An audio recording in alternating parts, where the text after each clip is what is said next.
Everyone, so I was lucky enough to get my hands on a case for Ascension, and that means that I got playsets of everything, which allows me to bring deck profiles to you. And the first one I'm bringing to you today is Metaial Sola. So Metaial is the new Argent champion, which is the first one of his kind.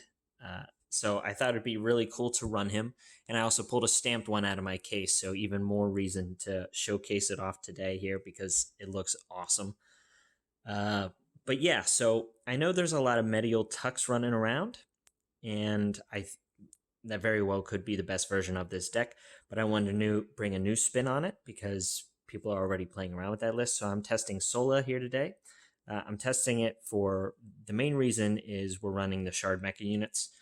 One, the Shard Mecha units are a nice discard with Metaial to put them into the discard zone so you can bring out Yugo for free. And then also, the new Omega unit pairs very nicely with Sola because Sola untaps it at the end of your turn. So you can activate it twice as fast. So yeah, that's why I'm running this package here today. So I just wanted to get into the deck list and show you what I decided to run. So first up, we have the Silver General, Silver Army units, right? The first one that we're running here is 4 copies of Silver King's Pawn. We're running 4 because you can run any number of these in your deck. And then it has a very good ability, actually, which is exhaust 2 Silver Army units you control, and then you can target an Argent unit from your discard zone to your hand. This is especially good because a lot of people right now are speculating that a Rain Luna deck list is going to be a top contender in the meta, which revolves around Playful Imp, taking stuff out of your hand. So this card allows you to get those cards back that they might have discarded, which is nice. And then also it helps with certain loops and pretty much making one of your boss monsters in here extremely powerful. So we are running 4 of these. We're also running 3 Silver King's Inquisitor. This has target attack, which you're most likely never going to use. And then the arrive ability is you can put target Silver Army unit from your discard zone into play, which is fantastic. There's already a loop out with this, and I'll show it here probably at the end of the video. But this card is very good for getting multiple Silver Army units on board on one turn. So you can bring out your boss monster for a cost of 4 or 5. And then he's a prime target to be sacrificed with the boss monster to destroy Shards. So he is definitely needed at 3. He's probably the best card in the deck, maybe second best, maybe third best. He's top 3 for sure because he's part of the whole loop. So next up we got 3 Liam, Corrupted by Madness. This is your best Silver General unit for sure. Whenever he attacks, you can discard a Silver General unit, and then you can bring out any 2 Silver Army units and put them directly into play. So that means you can bring out a Silver King's Pawn or 2 of them, or Inquisitors. Now, if you have a Silver King's Pawn in your discard zone, you're probably going to bring out an Inquisitor because you can get one of these back. And then also, whenever Silver King's Pawn is put into play from Liam's effect, whenever it's on the field, it can activate its ability right away. Because it's an activated ability and it doesn't need to tap, tapping is the cost of its ability. And in the game, you just can't tap the monster as soon as it comes into play.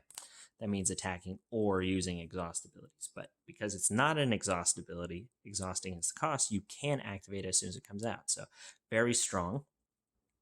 But also, Liam says whenever he's discarded, you can pay 2 and then do the same thing, but only grab 1 of them. So very good. You definitely want to see this card by turn 4, and you have very easy way to do it, especially with your champion. But we'll get into some of the combos at the very end of the video.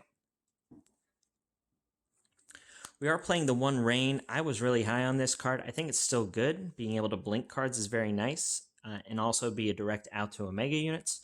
But after play testing with the deck, it's apparent that Liam is the superior Silver General card, and this is kind of just in there as a tech choice and a discard outlet for Liam's effect. So same thing with Mayu. It's also a nice unit to discard with your champion or Liam. Just to get rid of a problem card, put it back on the top of the owner's deck is very nice. And then we play our 2 boss monsters. This could definitely be bumped up to 3. I'm thinking about it already. I've just been drawing really well and being able to get it in my hand. But yeah, this guy, if he hits the field, there's probably going, especially with Liam on the field, the game's almost over. I would say. Uh, there are outs to this card, but the usual outs aren't going to do it, like the Corona Shard, because it can gain Immortal. You need cards like Ancient Serpent's Breath, Chronostasis, things like that to really get rid of it. Ancient Serpent's Breath's probably your best bet, but other than that, he's a force to be reckoned with, and he can come down as early as turn 4, most likely on turn 5, though. So, like I said, I'll go into some of the combos at the end of the video, but I'm running 2 of him right now. So the other half of the deck is the Mecha Archetype. They got a new Omega unit, which is pretty good. It does lose to Rain, but if you're not playing against Rain, this card's very good. And it pairs nicely with Sola, because Omega units can exhaust themselves as soon as they come into play, and Sola will untap it, so you'll be able to do it on your opponent's turn as well. It can get very aggro-y, and the Silver General stuff is a late game kind of archetype, and the Mecha units are pretty good early game. So, and they also get good late game too, whenever you have enough stuff in the discard zone and you can bring out Yugo for free. But that's the main reason I wanted to run this. One, it's a very good Argent archetype, and you need to fill your deck with Argent cards. It pairs nicely with Sola, and then all of your extra mecha units that you have in your hand, it's very nice to discard them with Metaial's effect to fill up the grave for Yugo. But with that being said, we are playing the 3 Omegas. We're playing 3 of the 1-drop because it brings out your Omega for the cheapest. We're playing 2 Buki and 3 Tsubasa. This could change. Right now, I just felt that having Brawler was a little better than the target attack, and also Tsubasa searches Yugo. But the ratios could change in here for sure. And then just 2 Yugo. I didn't want to draw too many of these, even though you can discard them with Metaial. I didn't want to have a whole lot of dead draws, so I'm running 2 right now. Again, the ratios could change in this, but that's what I've got so far. And then for random Argents, I am running 3 Bone Scavenger. It is very good. I think Aragon's going to be an issue. And then Eccentric Visitor. Also, Bone Scavenger gets rid of the Playful Imp in the discard zone, which these new decks utilizing Scorpio or Serpio, whatever the heck the dark spirit's name is, they keep bringing it back and exhausting. So if you can expel it with Bone Scavenger, it's pretty good. And then Eccentric Visitor, because you can loop it with the silver pawn. So just making Sola tokens kind of nice. And then the 1 statue at the Argent Tower, just because you do want to shuffle back your Inquisitors, so you can bring them back out again with Liam. So sending back the Inquisitors to the deck is very nice. So we do run 1 statue of the Argent Tower. And so our light package is the 3 Yuki, because again, we don't have a very good early game, so having Yuki there is nice to take care of monsters whenever they break your towers early. The Finishing Ray to help you get to the late game. And then just more destruction and Holy Slash, because everything else is pretty much units. But if you get out your boss monster units, you're going to have a lot of destruction. You just need to get there. So I'm playing the Holy Slash. It's a nice out to the new Nova Knight card on turn 2. So running that. I'm running the standard shards and hollowed crystal for your guardians, and then the 1 Corona shard. And then just the standard towers. I am debating running the new light tower, to be honest. It's pretty good, and right now, Guardian tokens specifically are kind of getting, stepped on. So maybe the light tower comes out for the new one. But yeah, so let's get into some of the combos. So the first combo was actually posted by Travis McPherson. He was the one who figured this out. It requires one of your Metaials on the field. You need to have one of your Inquisitors in hand, and then you need to have 2 other Inquisitors in your discard zone. So basically, what happens is Metaial can do a bunch of different things. It can gain Immortal. It can destroy shards in any unit, and then it can sacrifice 3 units to destroy up to 2 target towers. So there's a loop out there that allows you to destroy all of your opponent's shards if it resolves. There are plenty of ways to disrupt this, but if it does resolve, you're going to win the game. So basically, Metaial is on the field, right? Then you cast Inquisitor. Inquisitor's effect is going to go on the stack to target another Inquisitor in the discard zone.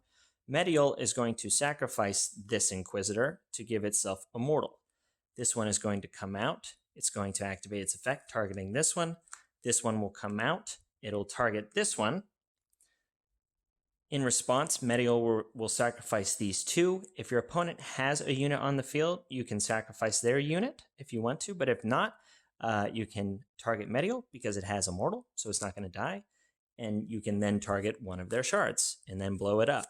This will then resolve, target this one, this one's going to target this one, so on and so forth, target, this one's going to blow these 2 up, bring this out, target, blow them up, target, you get the drift, okay? So that's combo number 1. Now this next one isn't really a combo, it's just something that the deck likes to do. So turn 1, it likes to play the Shiru, and then overlay or Omega summon your mecha unit. Then you're going to tap itself to add a Buki from your deck directly underneath it. Then your Sola is going to trigger during the end, and then untap. During your opponent's turn, you will then untap this, tap it, add Tsubasa from your deck, and then on your turn, this will untap, and then you can pretty much bring all 3 of these out onto the board, and then you'll have a Brawler on your opponent's turn 1. And then you'll have the target attack going forward. You'll also have a Guardian to block any kind of effects, and then this card's going to keep thinning out your deck. So, and then also by turn 4, if you wanted to, you could blow up the board with Finishing Ray if all of your stuff's still there, and then you'll have all of these units in the discard zone, and you'll be able to add Yugo to your hand, and then summon him out for free. So that's a nice early game strategy for sure. Like I said, not really a combo, it's just something that's why you run the shard mechas in here for stuff like that. So then the last thing I want to talk about is when to use Metaial's effects. Basically on turn 4, at the start of your turn 4, you're going to discard a card and add Liam to your hand. You're going to tap all 4 of your shards, put Liam on the field, and if Liam sticks, you're in pretty good shape. So at the start of your turn 5, you're going to activate Metaial's effect again and add any of your Silver General units to your hand, because you need a Silver General to activate Liam's ability whenever it attacks. So on turn 5, you're going to discard to add Maya to your hand. You're going to attack with Liam, and then you're going to discard your Silver General. And you're going to either bring out 2 of the silver pawns or an Inquisitor if you have a pawn in your discard zone already. And then that way, on turn 5, after Liam attacks, if you have a Metaial in your hand, you can play it for 5. Okay? You can then exhaust these to add back an Argent card, and you can destroy a shard. You can also wait to do that on your opponent's turn if you wanted to. And then next turn, most likely you're going to exhaust these 2 cards to add back the Silver General that you discarded with Liam's effect, so you can then use it again the next turn. But if all of this sticks, the game's pretty much over because you're destroying their units plus a shard. It has Immortal, and then also if you want to destroy towers, you can. But that's the big thing. You want to get out Liam on turn 4 for sure. Search turn 5 for the Silver General unit if you don't have it. Bring out the Silver Pawns or the Inquisitor if one's in the discard zone. Add back your Silver General so you can do it all over again, okay? That's all I got for you guys. That's pretty much what I've come up with so far. I'm planning on streaming this deck on Saturday. I've got a buddy coming over. We're still going to practice our social distancing, but we're going to be playtesting some of the new decks that I'm coming up with, as well as him. He came up with a pretty cool strategy last Saturday that was nice, and we're still kind of fine tuning it. And he also has some other ideas, but we're planning on streaming that on Saturday from our quarantined area. And I don't know, maybe we'll see how this plays out. So let me know what you guys think. If you think this deck choice is terrible, I'm sure some people do. Maybe some things I could change. What you guys have been using that you like. But yeah, let me know. So like, comment, subscribe. Zeppelin out.